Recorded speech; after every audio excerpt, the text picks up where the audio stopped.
د نن ما بعد مې نه یار نه دی یار یم نه مې ورور نه دی ورور زما او ستا سره ختمه ده څه او تا د ځانه چی جوړ کړی دی بس ما او ستا د ولاړه سره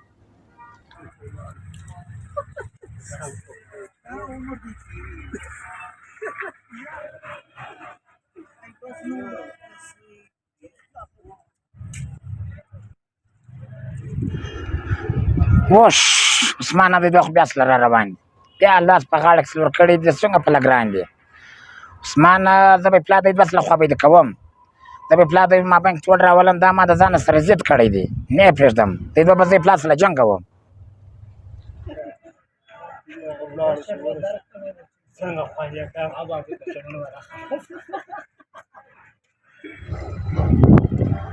اوش ته دوی بیا سره ناست یاست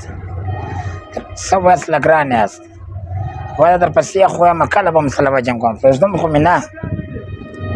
ځه ورشه ځه مړه د چا یارې چې را روانې خبرې کوې ځه نه مې یار لاړ شه لاړ شه زه ستا سره یاري نه کوم ځه لاړ شه ځه آخه نن ما ته خدای د خوشحالۍ ورځ راکړله دی دوه مابین کې هغه د توړ سره راغلی شه شه شه بس نن به ما دی سله ګور نن به زه خپل سند نور در سره رسوم ورځم اوس پرک ته وایم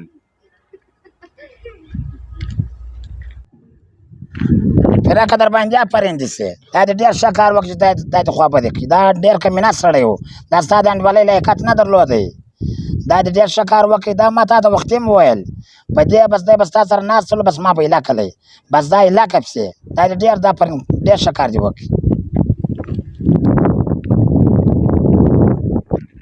یوه ورځ بعد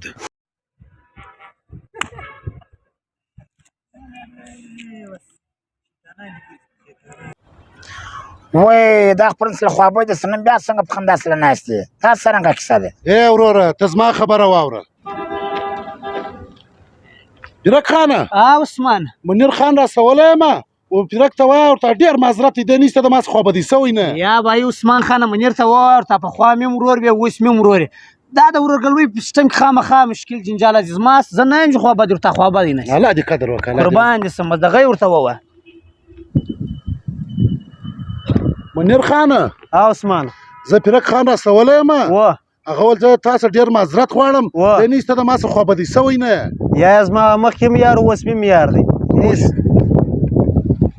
دا په قرآن ثابته ده دا خبره په حدیث هم ثابته ده کم مسلمان چې د بل په مابین کې نفرت خوري یا شیطانت کوي الله پاک یې کتن نه ماپوي نه پر مخ تک کوي اور کم مسلمان چې خوشحالي د چا په مابین کې کوي یا دوستی کوي الله پاک یې ګرد عمر خوښوي کوشش کوه د چا په مابین کې شیطانت مه کوه د چا په مابین کې غیبت مه کوه الله هم درڅه ناراضي رسول هم درڅه ناراضي کوشش کوه دا تر غلط کارونه مه کوه توبه وکړه السلام علیکم یارانو هیله لرم چې جوړ او روغ د صحت په جمع باندې پټ یاست مننه چې ویډیو مې در پاره سره وکتل دا زموږ ویډیو دغه کسانو پورې ده چې څوک د چا مابینځ شیطانت کوي یا څوک د چا مابینځ کې نفرت پیلاوي نو هیله ده چې نفرت مه پیلاوئ مینه خوره کړئ یو بل ته مینه سره ورکړئ عثمان اغا بس دغه پیغام دی وروره دغه ویډیو در ونې کتل نو په کمنټ کې موږ ته راته ووایاست چې دا د نن کلیپ ویډیو ستاسو خوښه شوه که نه شوه خوښ ستاسو د کمنټ په انتظار یم سلام علیکم